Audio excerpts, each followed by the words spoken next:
Welcome, everybody. Thank you. Happy Wednesday. Like we said, we are Ama La Vida. Those of you coming to us from Eventbrite, we are a life, health and wellness, leadership, and career coaching company. And my name is Justice, and I'm a relationship strategist on the team. And what that means is when you schedule a time to have a conversation with one of us to learn more about your opportunities, you're potentially going to end up on my calendar. And we'll use our time together to talk about your goals, a deeper understanding of your current situation, and just kind of get a dig deeper into what everything going on around. And that way we're going to pair you up with a coach or a team of coaches that we think are most appropriately qualified to help you accomplish your goals based on their background, personalities, and their skill sets. So I'm going to go ahead and drop my consult link right now in case anybody has anything that they really want to get off their chest and book time first, because it is first come, first serve, and we are filling up as we get closer to the holidays. So take advantage of it while you can. And that being said, today we have Kristin here, Coach Kristin, and she's going to talk to us about boundaries. So Kristin, go ahead and take it over. So hi, everyone. I'm Kristin. I'm a life and career coach here at Ama La Vida, which Justice just nicely introduced. I am also a digital nomad. I just saw someone mention they were just in Mexico last year, which is awesome. I'm currently located in Mexico City and just spent a bit actually traveling around Mexico. So I'm settling back in the city here and very glad to be here. And I really love supporting clients here at Ama La Vida across the life and career vertical and really building a life and career they love. Like my personal path has been very much setting up my life for what really lights me up and fulfills me, which is travel and nomading. And I really found my own path, and I love to support clients to really dig within, remove all of those external factors, all of those voices outside of us, and go within and find what their path is, what lights them up inside, and really go all in after that. Because fulfillment looks different for us all. And so I really, really love to help clients find what success and fulfillment is for them, to really honor that in their lives. And I also love supporting clients with this topic for today, which comes up very frequently across clients, given that it's an area that filters into so many parts of our lives. Boundaries are so, so important. And I will say this area is very dear to me, given I am a recovering people pleaser myself, one of those yes to everythingers from the past. And making boundaries and implementing them in my life has been life-changing. And I've seen it change the lives around me, the lives of clients. And it's just so, so important. It's all about honoring yourself and putting yourself first. So I am so excited to share with you all that I've learned about boundaries and allow you all to participate and share what you know, and to kind of really support you in bringing these into your life so you can really honor yourself, put yourself first, and let that trickle out and benefit all those around you. So as we get started, just some logistics. As Justice mentioned, this will be recorded. So feel free to be present and take the notes you need, but you will be getting this along with several resources after the presentation. I also would love you to write down an intention for today. So what are you hoping to get out of this presentation? And if at the end of our time, you don't feel this intention is met, please bring this as a question to the FAQ or to the Q&A, because I would love for you to get as much value as possible out of this presentation. So go ahead and set that intention. And thank you all for sharing where you are at in the chat. If you want to continue to do so, please share where you're located. And let's just dig into what we'll be talking about today. So we're going to start off today talking about what is a boundary. I think it's important to get clear on a definition, which there are many definitions. We'll get into that before going into taking action. So getting clear on what is a boundary, especially for those of you who may be new to boundaries. Then we're going to go into why is this important? Why is it important to have these in our lives, right? So we're going to go into what is the benefit of having boundaries.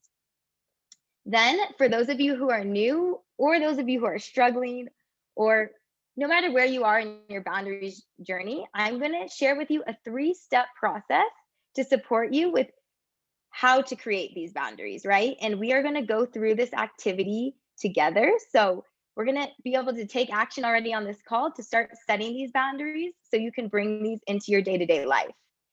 Then we'll move into a very key part of boundary setting, communication. Just like with many areas of life, this is a key part of setting boundaries.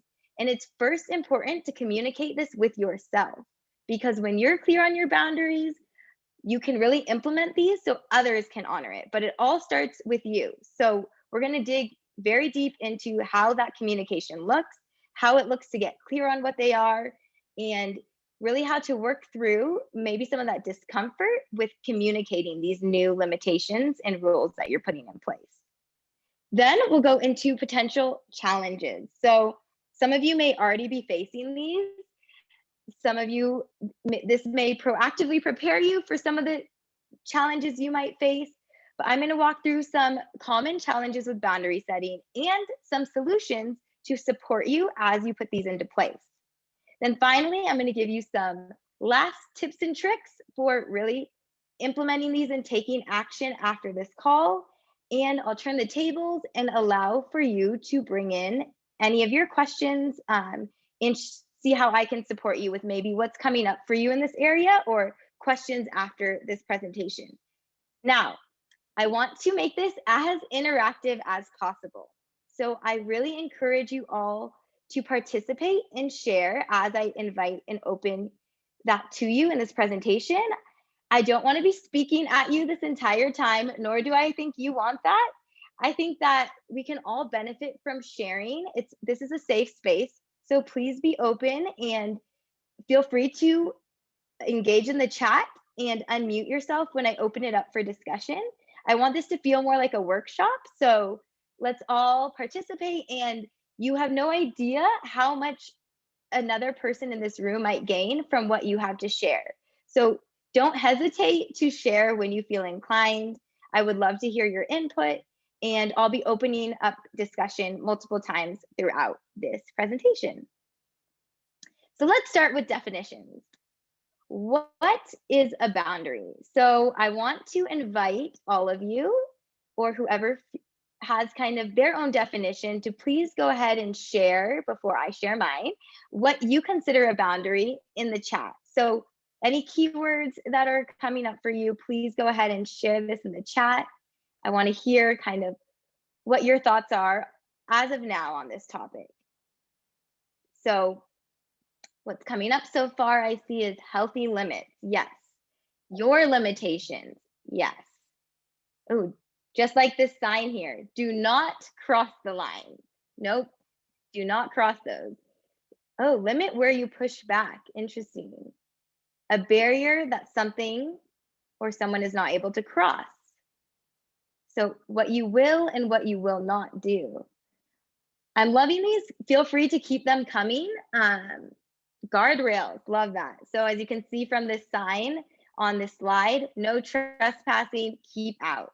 So my definition of boundaries is a limit, rule, or parameter that's put in place to protect your personal needs, security, and overall well-being. So boundaries can span so many areas of our lives. It can be career, it can be financial, it can be time related, it can be emotional, it can be physical. And just to share, as we define this further, some examples, I'm going to start with, say, an emotional boundary example. So say you're a person who has a serious situation happening and you've got a lot on your plate emotionally and you are just feeling drained, and you have a friend come to you who says, hey, I really need your support. I'm so stressed out with work. I have to share this with you. Like, can you, I need some advice. A boundary would be, hey, I love you, but I have a lot on my plate right now emotionally. I just can't show up for you in this capacity right now. So this is you listening to your needs, say your emotional plate is full, and honoring that and telling this person you love them, but you can't show up for them in that way right now. And that is perfectly okay. You are putting yourself first and honoring your needs. That is an example of, say, an emotional boundary. Let's talk time. I mean, let's be real. We all want more time. We all could use more time. I think I could have like 5 more hours, maybe 10 in my day. So time is valuable, right? And time also often requires protection. So an example of a time boundary could be someone inviting you to a fun event over the weekend and you saying, that sounds really fun, but I'm not able to make it this weekend. Short and sweet, you're protecting your time because you know you have other priorities you need to tend to. Another category of boundaries could be physical. Let's all think of the past 2 years, or I mean, how long has it been with COVID in this pandemic? Physical boundaries have become more prevalent than ever. A physical boundary could be, hey, you're getting way too close and invading my personal space. You need to back away, right? So that can be physical. And one thing to note about physical boundaries is just given current events in this recent pandemic, how much more awareness has been made to physical boundaries. Like I think of being at the airport this past weekend and wow, just how much that world has changed. I mean, you sometimes there's someone walking in a hazmat suit, right? Like we all have different limits. So one thing to note about just physical boundaries in the pandemic in this situation is there's been so much more awareness to the point that it's been communicated so frequently that we automatically have a better idea of how to respect that for someone else, right? We see someone with double masks or a hazmat suit and you take your distance extra because you can see that they're extra concerned, say. So one thing about boundaries, which we'll get into later, is the key with communication and how important that is. And I think physical boundaries are a testament to this, which is it's been communicated globally. There's been so much awareness that we all tend to honor it that much more. And this just shows how important it is to communicate and bring awareness to what your boundaries are. Because with that, others respect that deeper, right? So these are just some of the areas to touch on. And we're going to get into a lot of detail on how to set these, but this is just to further define what boundaries are.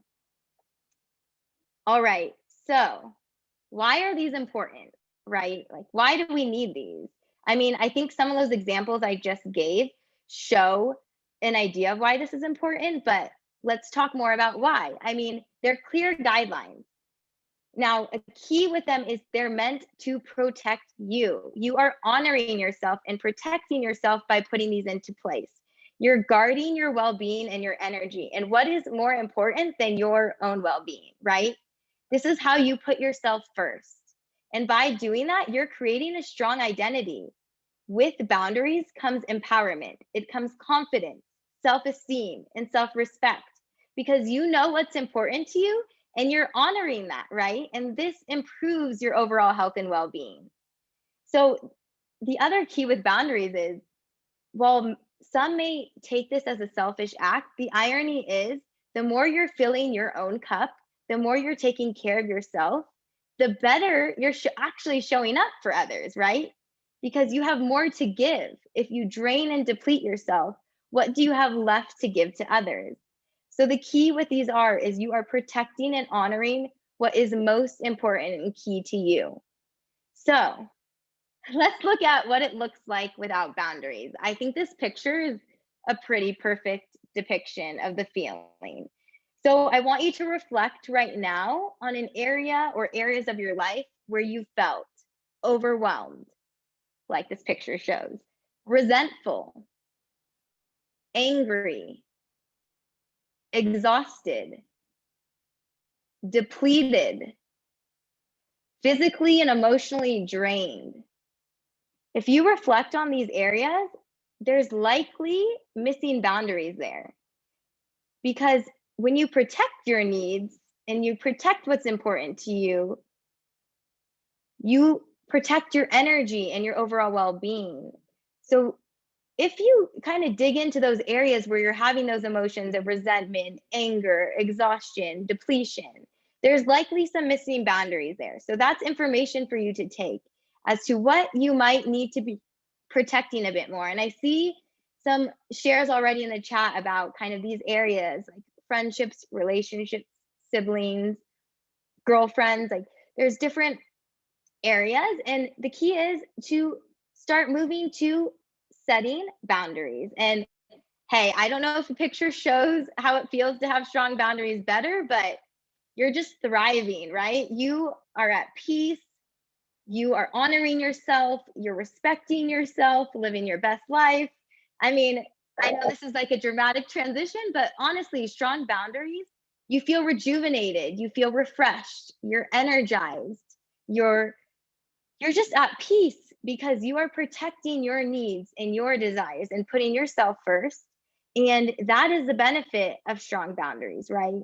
You're really able to feel your best by protecting what's most important to you.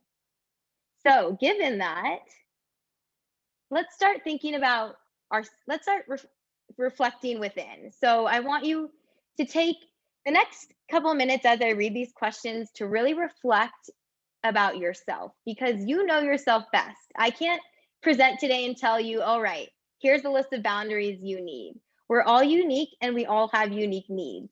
So, with that, our boundaries will all be unique. So, ask yourself the following questions. So, what is important to you? To give an example, for some, exercise, maybe that's a crucial part of your day. You need that hour to really like sweat it out. Maybe that's something that's key to you. So, you have to protect that and make sure you have that in your day. So, think about that's just an example, but think about what is important to you.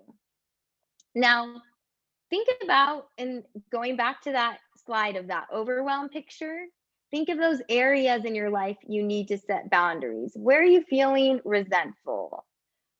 Where are you feeling maybe a bit depleted or drained or maybe burnt out? So reflect on what specific areas in your life you think you could get more support with in terms of boundaries. Now, a great question to ask yourself to also support to find which areas you might need this is, and hey, to all the, again, people pleasers who may say yes to everything, what are these areas you find yourself saying yes when you really want to say no? Like you're not obligated to do it, but you realize you just keep saying yes at your own expense. What are those areas? Reflect on that. And then think about what limits you need to put in place to really protect that.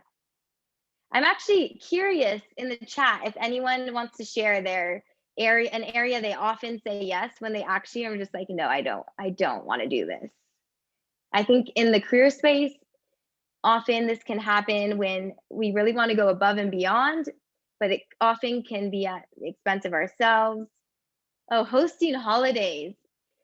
Yes. Oh, and the holiday season is approaching, making boundaries more important than ever. Oh, baby showers, hosting again at events at my place, and work. Yeah, these are all areas that, I mean, we're taking on a lot for ourselves, and boundaries can support to protect our needs. So, one other comment in the chat right now is I am in a support role at work. So that makes it difficult to honor my work and time needed versus what others request. And we'll get into more of an example like that later. But yes, especially in a support role where you're supporting others, you may feel the need to say yes to everything. But the key is to understand what is within your responsibilities versus what is not, and making sure to fulfill your work responsibilities, but to also keep your bucket full so you can give your energy to your work. So saying no to those things that aren't within your responsibilities, right? And monitoring that.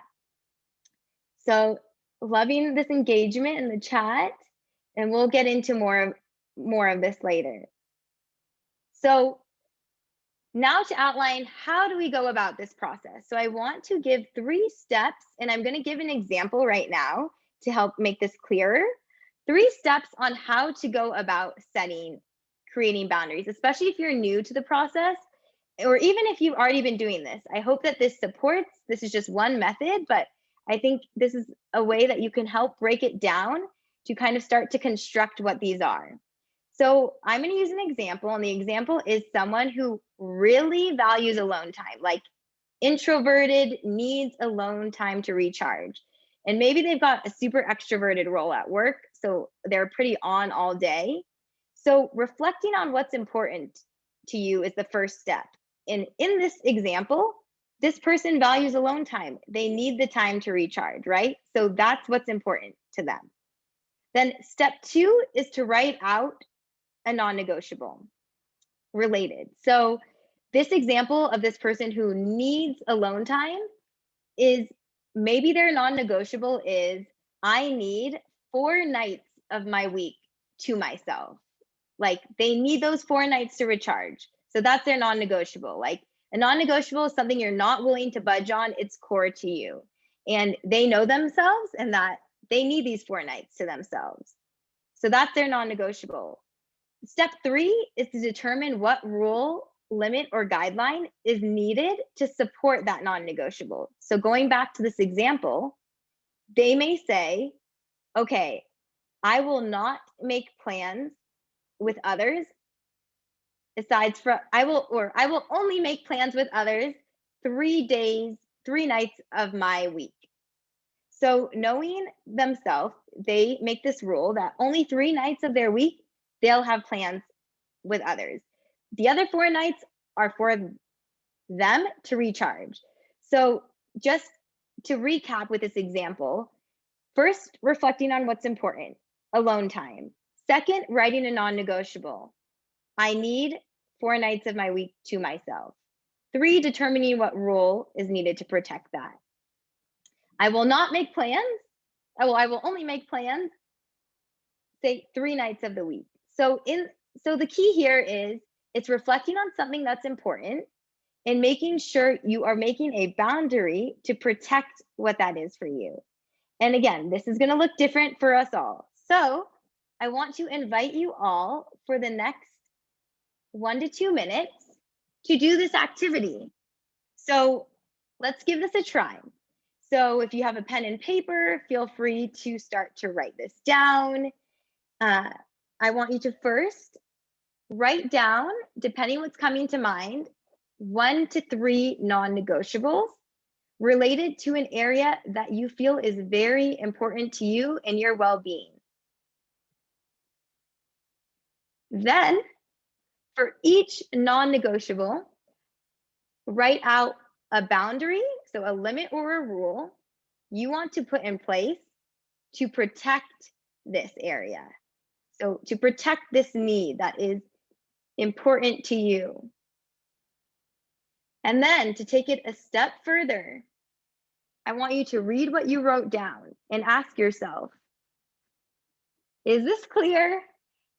And is this realistic?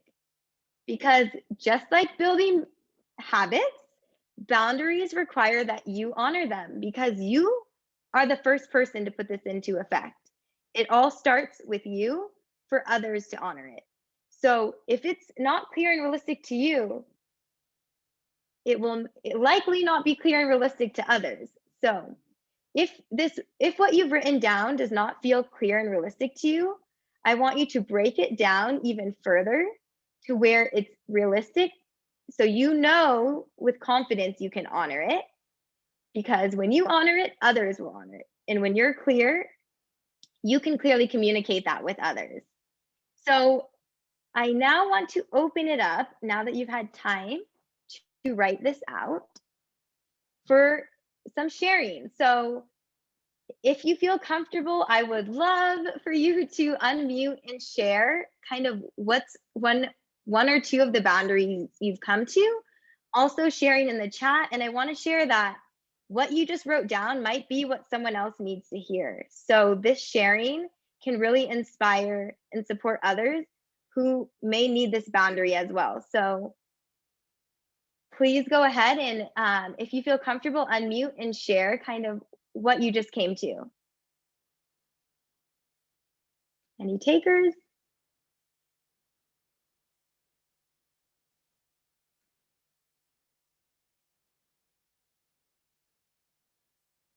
Or I can call on some names. Anyone? I'm happy to go. Do you need me on camera? Whichever you prefer. You've got me thinking, actually. So because I'm not going to do this perfectly, because I'm using one that has been a problem to me, if you know what I mean. So it's not clear right one. It is I live in a small space, a small flat, and I have been trying to live minimally or make some towards minimal living. One of the hobbies I have is reading. I love reading and I have a lot of books, and I choose to have real books, hard books, not ebooks. I notice that I have been, obviously I share with friends that I love reading. I will talk about books, I'll share books. What I notice though in terms of boundaries is everybody buys me a book and I end up burdened, Kristin, and stressed out because I have a pile of their books that I'm either meant to read and return or read and like talk to them about it. And meanwhile, I have all these books that I want to read. They never get read because I feel obliged to, oh, isn't it nice that Sue's given me a book? I better read it and go back. And, you know, it's only last week I thought, this has to stop. I can't do this. I don't want to be reading their books. Is that really horrible? And then all of it, the stress, is it a horrible thing? The doubt, how can I manage it? Do I say to people when they give me a gift, take your nasty gift away. I don't want your gift. I want my books. You know, it's just a quagmire of politeness and problems. Oh, you have great friends and gifting lots of books, but I hear this overwhelm here. So what did you come to say with the limitation that you would want to put in place in terms of this? Well, this is theoretical, obviously. I've just written it down. And I'm not sure how I would back it up in reality. That a non-negotiable would be that I would not accept books. And then I thought, well, do I actually mean gifts? Because if I'm living minimally and want to only really have stuff around me that's quite thoughtful because space is such a premium, maybe it's a bit broader than books. Books happens to be the big one because I do have a pile from them. Yes, I hear this. So, and you're living, and I'm with you on the minimalism. I'm working on it myself. But maybe this looks like communicating, hey, I've loved all the books. I appreciate it. I'm moving towards a more minimalistic lifestyle and I am overflowing with gratitude from these gifts, but I can't take any more at this time. How would that feel to you? A little bit that I'm trying to make it an excuse rather than actually living out.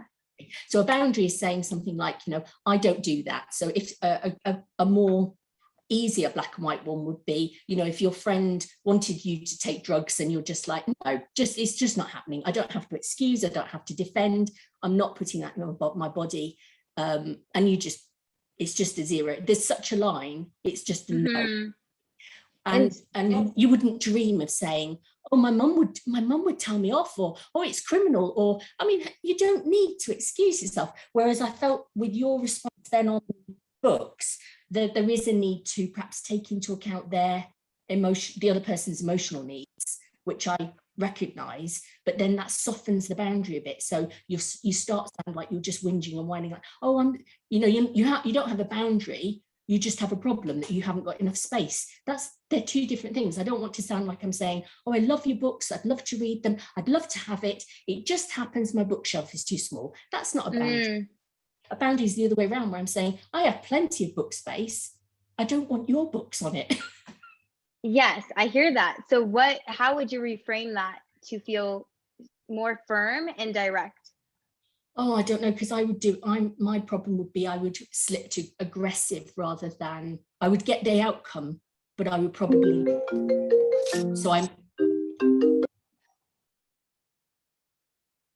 Well, I think you may have just had, or are you there? I am still here, yes. I okay, thought that was you then.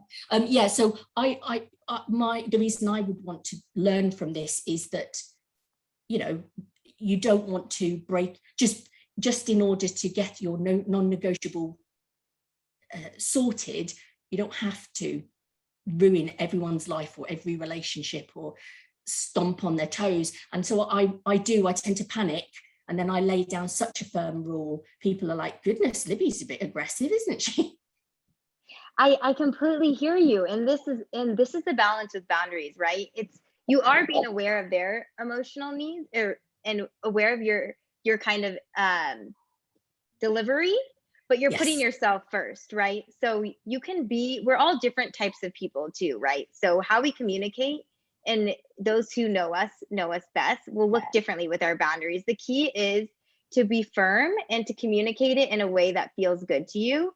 And we'll get into challenges in just a minute, but not over explaining it, and protecting that need of yours. So if your need, whatever that need of yours is, whether it's the minimalism, you're not wanting to feel overwhelmed, protecting that by communicating to these friends who continue to give you books that you don't want any more books right now, right? In whatever way feels good to you, but making that clear and making that boundary that no more books is clear, so they know how to honor that, right? Yeah, it's, you know, that you've nailed it. It is the communication of it, isn't it? It's not a failure to know what my boundary is. Well, this task and this exercise is perfect for me because it has felt just like overwhelm. But really, this part 2 is, now I've identified it, I need to do some work on the communication, because I don't want to just shoot my friends down, you know. Yes. And the key is communication. We're going to go into that in a minute, and that is key. And you know your audience, you know yourself, and the key is to communicate in a way that feels good to you, but make it clear so they know. Because without them knowing, you're going to keep getting books, right? It's going to keep showing on your doorstep until you're like, I'm done with these books, like in whatever way feels good to you. But if they don't know you don't want more books keep coming. Just like if people think you'll continuously say yes, they're going to keep coming to you expecting yes, right? So Kristin, can I just give you a funny example, because, you know, it is real life. yes. I had like some kind of nerve in my neck and my arm triggered, and I was in pain day and night, and I was on my 10th day of no sleep and this strange pain that I'd never had it before. So I was a bit kind of doolally, and I very rarely say to my friends that I'm in pain, but my friend said, how are you? And I emailed back and said, actually, I've not had any sleep. I'm in terrible pain. I've got a problem with my neck and my back. Do you know what she came over with? Oh my goodness, she came over with a I'm really sorry you're in pain book. And I just, as she passed it to me, I've had no sleep for 10 days. Do you think I want a book to read? My head is just jelly.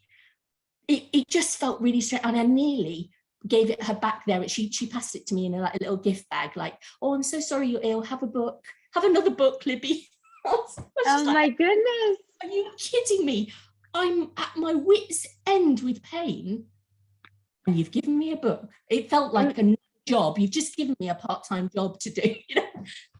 Yes, no, and I hear this, and I think this, again, back to communication, like their expectation being, oh, she loves books, this is going to make her feel better, and not knowing that you're overwhelmed and overflowing with books, right? Like, it's just, this is where the communication, and that is a funny example because it brings it like full circle what you've come with. And for time's sake, I'm going to continue, but thank you. I love that example, Libby, and thank you for sharing. But the key is, again, on the communication, right? And making others know when you put these boundaries into place. And I want to thank everyone in the chat for sharing as well. Just like quickly, I'll just touch on a few, like time outside of work, creating balance to leave work on time 3 to 4 times a week, space to complete your own work, shutting your door, like putting that boundary in place, shutting the door so you have your space to complete your own work, or leaving work on time, making sure you leave on time 3 to 4 times a week and committing to that so that you're not working late multiple nights. So again, putting these boundaries in place is meant to protect you and your needs, whether it be not feeling overwhelmed, whether it be by a job or by Libby's example, like books overflowing and feeling obligated to read them. The part that's key is communicating, especially if there's a shift here. Like maybe at one point you loved getting books, but now you don't feel the same. And the thing is, that shift others might not know unless we communicate with them, right? Especially if this is close family members, close friends. When you're new to putting boundaries into place, this, just like it's new to you, it's new to them. So this communication aspect is so key.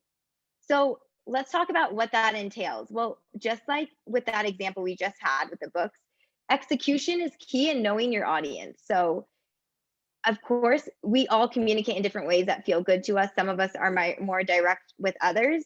So that is a key component. But before even getting to communicating with others, the key is to communicating with yourself, because you know yourself best, and you set these boundaries based on your needs.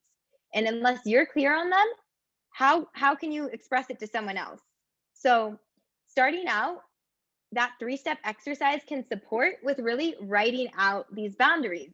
And if it supports after this call, I encourage you all to write these out for yourself using those different steps. And you can even create boundaries for each area. So it can be health, career, it can be relationships, financial. You can categorize and use those rules to write out boundaries for each area.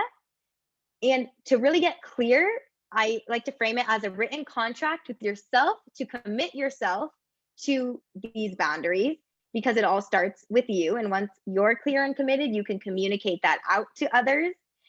Now, when you make this written contract, I'm not saying start with a list of 50, like 10 every category. I'd say make sure to start small and build, because I like to refer to boundaries as a muscle. The more you practice and you flex it, the stronger it gets. So maybe figure out a few core areas you want to start and then build from there. So first getting clear on this yourself, and then communicating to others. So let's talk about how you can communicate this to others. It can be both verbally and non-verbally, but the key is action and communicating it. So let's talk about an example. Let's take a work scenario where you're answering emails at 9 p.m. every night, but technically your workday ends at 6:30. So you're always answering these emails late into the night. So what do you know? People keep emailing you at 9 p.m. expecting responses. So you're ready to put a boundary in place. You're burnt out. You want to end your day on time. So this could look at this, you putting this boundary in place could look like you just stop responding to emails at 9 p.m. Of course, maybe unless it's absolutely urgent, but you just stop responding, because that was never in your responsibilities to be working that late, right? That is a nonverbal way of saying, I'm not doing this anymore. This might feel super uncomfortable, but if that wasn't in your job responsibilities, you were going above and beyond doing that anyways. And the less you respond late at night, you'll notice likely the less people are emailing you expecting a response late at night. Now that might feel really uncomfortable, especially with work, just doing that without communicating when you've done it, when you've been responding and working late at night all the time. So it can also look verbal. So you could have a conversation with your team and manager and say, hey, I've noticed I've been working, and as you know, answering emails late at night, and I'm really trying to take my evenings for myself and spend time with my families. I'm going to be logging off at 6:30 moving forward, and I won't be responding to emails unless it's absolutely urgent. I'm really trying to make this space for myself to recharge and be my best on the job. Not that explanation this long is needed, but this is just an example of how that could happen also, and to be shown verbally. But the key is to communicate, because until you make this clear to others,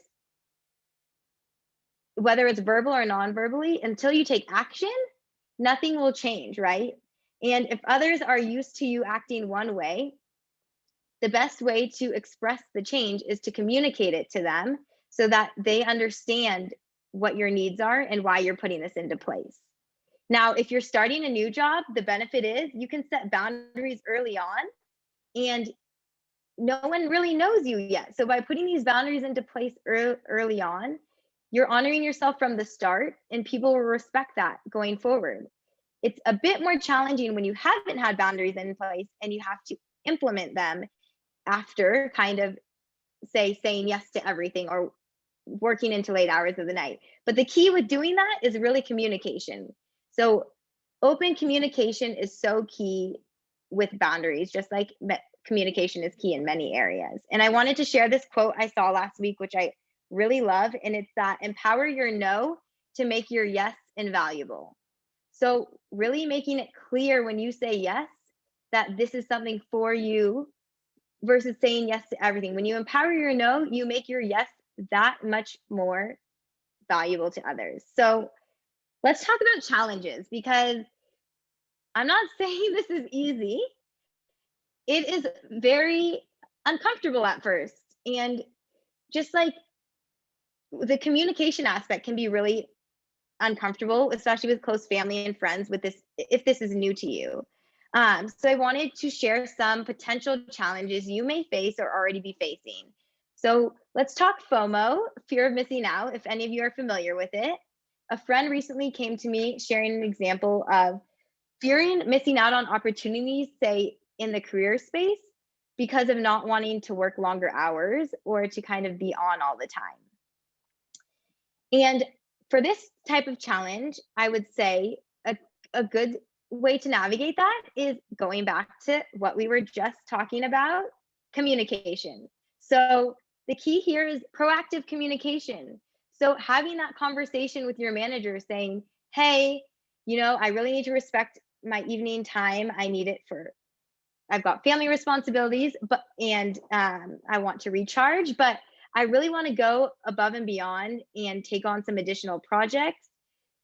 How can I do that in this next quarter, but still honor logging off on time each day? So having those conversations can really support you still being like going above and beyond in your role without burning yourself out and working late hours every night. So proactive communication is key. Another challenge is difficulty saying no, back to people pleasing and tendencies to say yes to everything. So if you find yourself in this place, and I want to actually challenge everyone on the call right now for the next week, I want you to I want you to say no to one thing that is not in your responsibilities without giving an explanation. Now, looking at this image right here, wow, that might be totally out of the comfort zone. But this is practice, right? If it's not your responsibility, if you don't need to do it, you don't need to say yes, nor do you need to give an explanation. Strong boundaries are saying no, and I love this quote, no is a complete sentence, right? Are saying no without over-explaining yourself, which moves to number 3, over-explaining. Like, if you have difficulty saying no, the key is practice. Practice not saying yes and saying no to something that you do not need to do to to make sure to protect and honor your needs. Also practice not over-explaining when you say no. Now, don't get me wrong, as you're getting started with boundaries, over-explaining may be a tendency, and be easy on yourself. Like, you're easing into this and you may feel the need to explain in more detail when you're getting started, especially if it's a loved one or if it's a close friend. The key is starting with saying no and then practicing being more and more concise and direct with your no, and flexing that muscle until that gets more comfortable. Because number 4 is, I'm sure, a challenge many of us face. Let me know in the chat if you've been there. But the guilt factor of when you're putting a boundary in place and someone says, but you never want to spend time with me, but you never want to hang out with me anymore. And it starts to then you start to question your no. And the key is no, remember, you're honoring yourself and your needs. Stay firm on your no. I'm going to share some ways to navigate that guilt factor that many of us may face as we're working through this. So let's move to some potential solutions to these challenges. So I don't know about you all, but this meme says everything for me, because canceling plans definitely gives me that feeling at this age. But I just want to talk about JOMO. If anyone is not yet familiar with this term, a friend recently brought it up to me, and it's one of my new favorite words, which is the joys of missing out. So going back to that FOMO example, I want you all to kind of think and reframe that perspective of the fear of missing out to the joys of missing out. So the joys of putting these boundaries into place. So logging off at 6 p.m. or 6:30, depending on your work schedule. The joys of having time to work out, spend time with family and friends and recharge and reboot. Think about all of the benefits that come out of these boundaries rather than that fear or doubt, and use that to kind of motivate you to put these into place. And look at this image here as an example. In terms of kind of fears around these boundaries and challenges with setting them. Another thing, going back to that communication, proactively communicating. So getting ahead of it. So proactively communicate so it's clear ahead of time, so people know to respect and honor it. The more you communicate it with yourself and then with others, the way that you can really move to action and making sure you and others are honoring it, right? So get ahead, communicate with your manager if this is related to career and work. Communicate with your partner, your friends, so that they're clear on that you're putting this into place. Now, a critical thing is let's go back to that guilt factor. So say you are home for the holidays and your mom is like, I really wanted us to bake together tonight. Like, let's bake this apple tart. And you're like, Mom, I can't do that tonight. I can't tonight, but let's do, like, I'm home for a week. Let's do it sometime. And she's like, you're home for the week, but you never want to spend time with me. The key in a situation like this, whether it's close family members, friends, whoever it is to communicate that it is about you. So it would be like, hey, Mom, I love you, but I'm super stressed. I need this night to myself to unwind, to take a bubble bath, like that picture earlier, whatever it is. Like, I just need this night to myself to recharge. Like, let's do that another day. And even like that might feel like over explaining a bit, but again, when you're getting started, and especially with close family members and loved ones, it might feel better to you to explain more. Do what feels good to you, but the key is to make sure they're clear that it's about you, because the guilt factor is often them kind of bringing it to be about them, which is how they're feeling. But the more you shift it onto you and your needs and you needing to honor yourself, your loved ones and close friends should respect that, right? Now, number 4 is your response plan.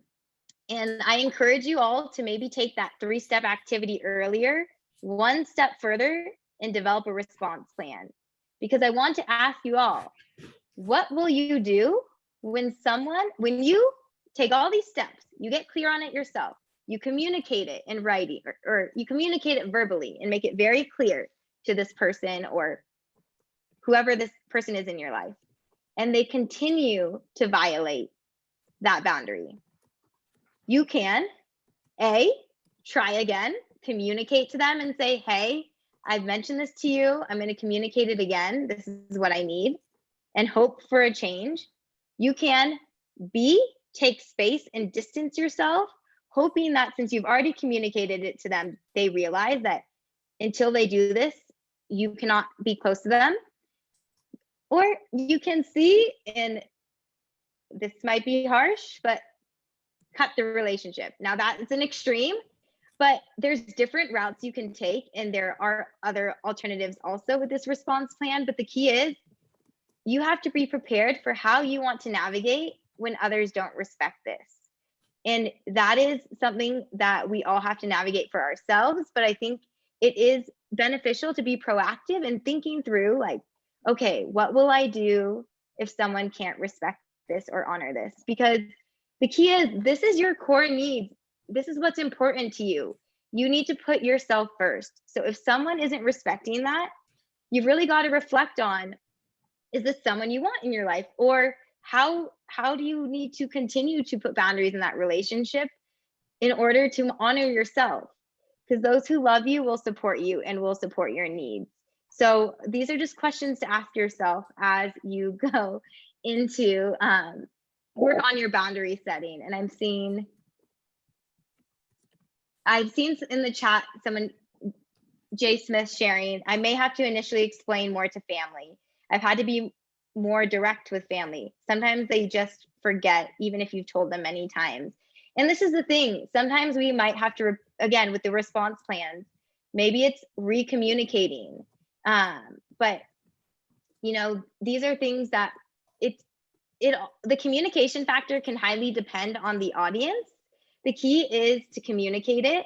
And if you've communicated it to a certain extent and feel they're not honoring it, then to develop number 4, your response plan, and decide how you want to navigate that and how you want to move forward, given that you've taken the steps to make it clear to them what's important to you.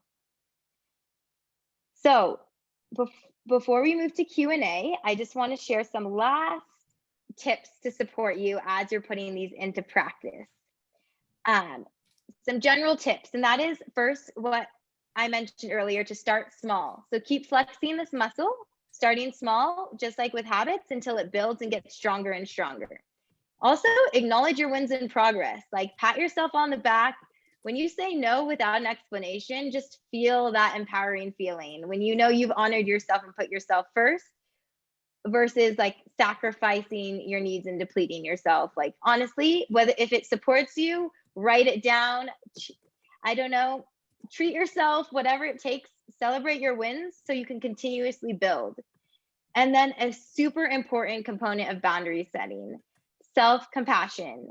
Like, be easy on yourself. This is not easy. It takes a lot of practice in building. It's a very challenging area. So I want to say, like, if you say yes when you wanted to say no, don't get down on yourself. Just recognize it and know when you move forward, you can choose differently, right? It's all a practice. And also, without over-explaining, I know it can get challenging with close relationships. Don't get mad at yourself for over-explaining. Like, this is all practice. So just saying no, even with an explanation to start out, is progress, right? Also, our careers change, our life changes, relationships. Be open to these evolving. When you make your list, I encourage you to revisit it, whether it's monthly, every 6 months, whatever feels good to you, but keep refining these. The key is keep it clear to yourself. And then finally, let's, if it supports, I would love for you all to make your own mantra to kind of support you and encourage you to set these boundaries.